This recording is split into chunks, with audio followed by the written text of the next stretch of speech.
કેવી સત્ય હકીકત હેડિંગ છે એનું નામ, કેવી સત્ય હકીકત. જ્યારે આપણે જીવતા હોઈએ છીએ ત્યારે આપણને લાગતું હોય છે કે આપણી પાસે ખર્ચવા માટે પૂરતા પૈસા નથી. સાચું તો એ છે કે જ્યારે મૃત્યુ થશે ત્યારે મોટાભાગનો ધન ખર્ચા વગરનું રહી જશે. એક ચીની સોફ્ટવેર એન્જિનિયરનું મૃત્યુ થયું.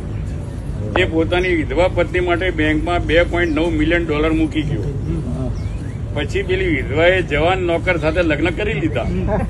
નોકરે કહ્યું, હું હંમેશા વિચારતો હતો કે હું મારા માલિક માટે કામ કરું છું, પણ હવે મને સમજાવ્યું કે આ તો માલિક આખી જિંદગી મારા માટે જ કામ કરતા હતા. એટલે જરૂરી એ છે કે વધારે ધન ભેગું કરવાને બદલે વધારે જીવવું, સારા અને સ્વસ્થ શરીર માટે પ્રયત્ન કરીએ અને આપણે જે ભેગા થઈએ બરોબર છે.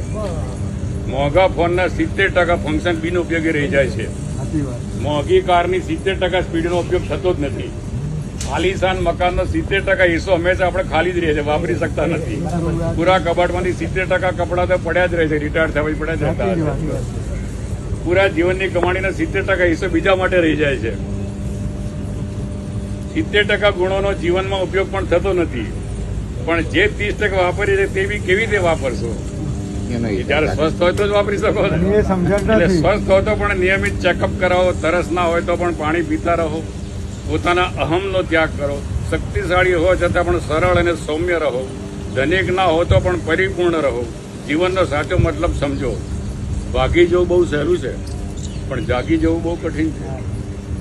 ભાગી જવું બહુ સહેલું છે, પણ જાગી જવું બહુ કઠિન છે. હૃદય કેવું ચાલે છે એ તો ડોક્ટર બતાવી દેશે, પણ હૃદયમાં શું ચાલે છે એ માટે તો સાચા દોસ્તો જ જોઈએ.